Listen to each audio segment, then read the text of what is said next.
Exactly a year ago, to this day, I traveled to Singapore. And my dear friend, Cynthia, waited for me at the hotel. And we took some beautiful walks together through the garden city. When we stepped in the metro, Cynthia told me, pay attention to the messages you will hear. That's going to be interesting. Indeed, a few moments when we stepped into the metro, a warm voice welcomed us in English. It encouraged us to look around and to stand up if we were sitting and give our seat to someone who was perhaps standing and was older than us or maybe pregnant. It also encouraged us to take our backpacks and place them in front of us so it doesn't limit anyone's movement.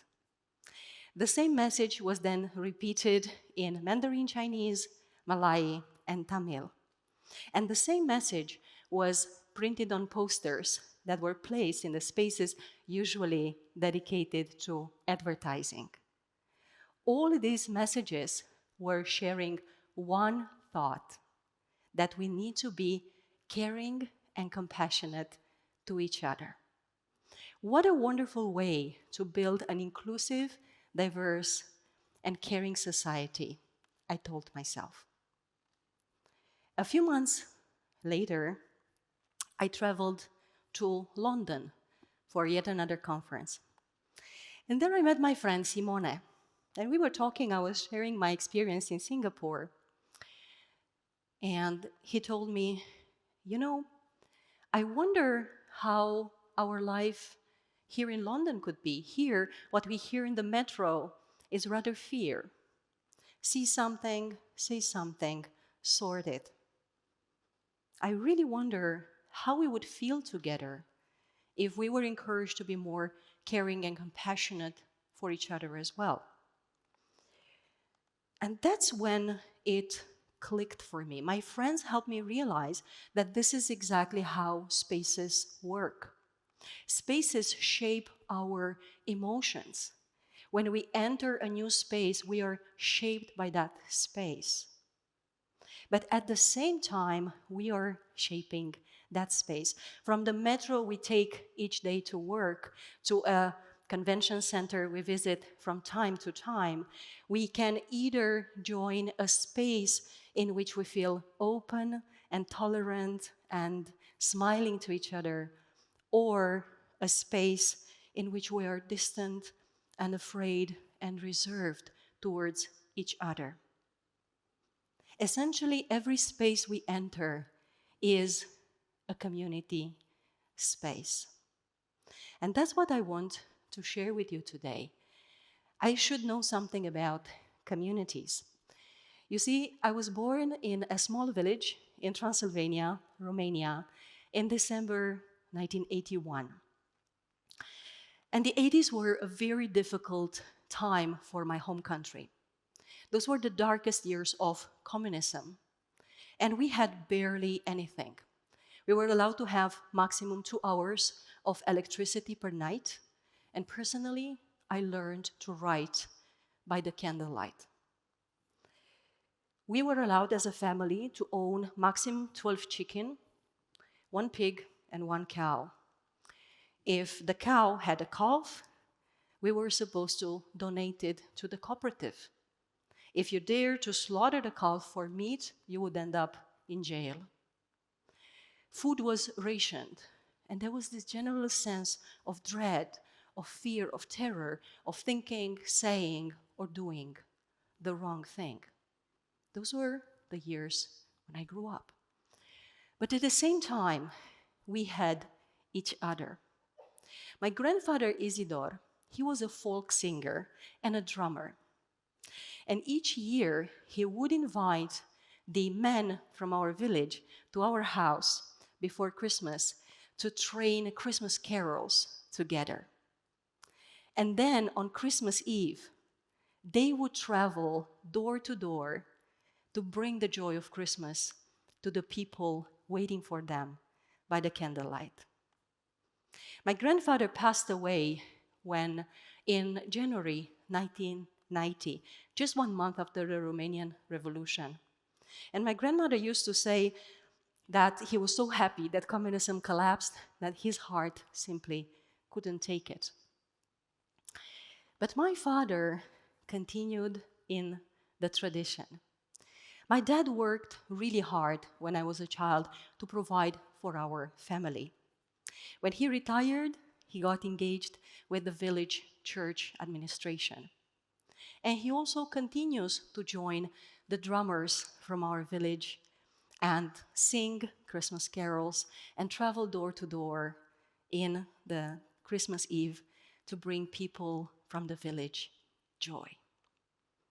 One day in 2016, I was visiting my dad in the village, and he was washing something in the creek in front of our house, when a young man on a bike rushed up the street without saying anything. And my dad lifted his head and he shouted after the young man, "Măi flăcău, la noi în salță de bună ziua." Young man, in this village, we say hello to each other. Lo and behold, when the young man came back, he looked my father in the eye and he said hello. And that's when I saw my dad for who he really was, the unconscious holder of the values of our village. Essentially, he was telling this young man, in this village, we see each other, we greet each other, we respect each other, and that's how we are happy together. That's how we survived. Communism only reinforced this experience, but this is an experience shaped through generations, and we need to remember it. Times are, however, changing, and so is my dad. In 2023, I finally managed to convince my father to change his old Nokia phone, whose buttons were starting to fall apart, for a smartphone. And one of the first services my dad installed was Facebook. And little by little, I started to hear my father's discourse starting to change. He would tell me things like, "Oh, I'm sick again. It must be because I got myself vaccinated during the pandemic." Or, "I can't stop thinking about the past. Those were the good old days, and they're never coming back." And I was listening to my father and feeling his sadness and his confusion. And I was becoming confused as well. I was wondering, have we had the same experience during my childhood? Because for me, the days of communism were nothing but good. But then it clicked. I realized that my father was using social media so much more. And now all of a sudden, he was inviting this new space, this new community, into his private space. And this guest, through the phone, was making him anything but happy. I'm not going to lose my father to this type of shift, I told myself. So I used the one lever I have from a distance. You see, both my father and I, we love to eat. So I decided to drain fire with fire, and I started to feed his messenger with links to foodie groups and Romanian traditional meal recipes. And my dad also, he loves old music and actors and movies. So I started sending him links to that as well. And I started to feel the shifting. Now we have Saturday conversation. That's my Saturday ritual. On Saturday afternoon, I talk to my dad, and we have hour-long conversations about food, He's telling me how to cook certain things. He got way better at it. And we talk about music, and we talk about actors, and we talk about, indeed, the good old times. We're connected again. My daddy is back. I feel very strongly that when we use more of these virtual community spaces, we are losing something from the power of spaces of proximity. Without a community of proximity, where we come together to talk and share and break bread, we become more alone. And it happens to my dad as well. Lately, the last time I traveled to see my father, we were in the street, and I noticed he hesitated to say hello to a neighbor. That's not my father. What's going on? I asked him.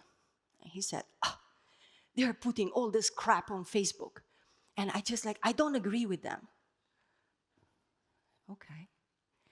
So you see, back in the good old days, on Sundays, my grandfather, after the Sunday Mass and the Sunday lunch, he would take a bottle of delicious homemade plum brandy, and he would go on the bench in front of the house, and neighbors would come, and they would talk. The benefit of this was that they were laughing together. And when there was some tension between them, they would also name this tension, but they would do it with lightness. They would do it with a joke. And the homemade plum alcohol also helped, I'm sure of that. Tension was not allowed to fester when we met in front of the house on a bench, human to human. We had a chance to connect in more depth. But those spaces are becoming way more elusive. And that's exactly what I would like to invite us all to reflect upon. As our spaces of connection are becoming more elusive, I believe that we need to look at our spaces with different eyes and to reinvent them. Everywhere humans come together, our emotions shape that space, and that space shapes us. So we can enter communities that become communities of candor and compassion and care of each other. Or we can choose to be passive members of communities of distance, of reserve towards each other, and even fear of each other. And to navigate this shift, I believe it goes down to 3 perspectives. The first perspective is the individual one. Each time you enter a space, you can choose the intention with which you enter that space. We can choose to rush into the space and with some loud music or conversation or podcast running in our earbuds, or even worse, on a loudspeaker. Or we can choose to enter a space with a desire to connect, with a desire to make eye contact, to open ourselves to others. You have no idea how much power a simple smile carries. One smile can make someone's day, and even life, I dare say, better. The second perspective is the perspective of us as community space holders. One of the happiest memories of my childhood is the Saturday evenings when I would travel to a friend's garage and we would study together, and then we would have dinner and we would dance on Coco Jumbo. Do you remember Coco Jumbo? That's it. And this garage was put to our disposal by my friend's parents. No questions asked. What a wonderful gift. For 4 years, we were together, and I experienced the deepest sense of togetherness and happiness, perhaps ever. So you see, when we own a real estate, it can be as small as a kitchen or a garage, or as large as a office building. We can decide how we open that space to the world. We can decide to make that space friendly and inviting for other people, or we can also protect it and make people feel not so welcome in it. But when we choose the positive intention, we can help people create positive memories for the rest of their lives. The last perspective is the communal perspective. I believe deeply that the good old times when we all met around the village fair and we shared stories and ate food together and listened to music, they don't have to be over. And I know this because once a year, I experience this here in Prague. My community space is called Palaz Acropolis. Once a year, the Romani brass band Fanfare Ciocărlia comes to Prague. And during the concert, all differences among people, they just melt away. It doesn't matter the gender, the age, the ethnicity, the nationality. When they start to sing, everyone stands and we dance together. And that's how we experience togetherness. And that's exactly what I believe that we need so much more of today. Spaces in which we connect naturally. We break bread, we share stories, we listen to each other's music, and we make each other a bit happier. My grandmother used to say, our space is only as good as what we put in it. And that's my invitation for you. When you enter a space, you can choose to do it with mindful intention. Because spaces indeed shape our emotions and our happiness, but also we are the ones shaping our spaces and ultimately our happiness. Thank you.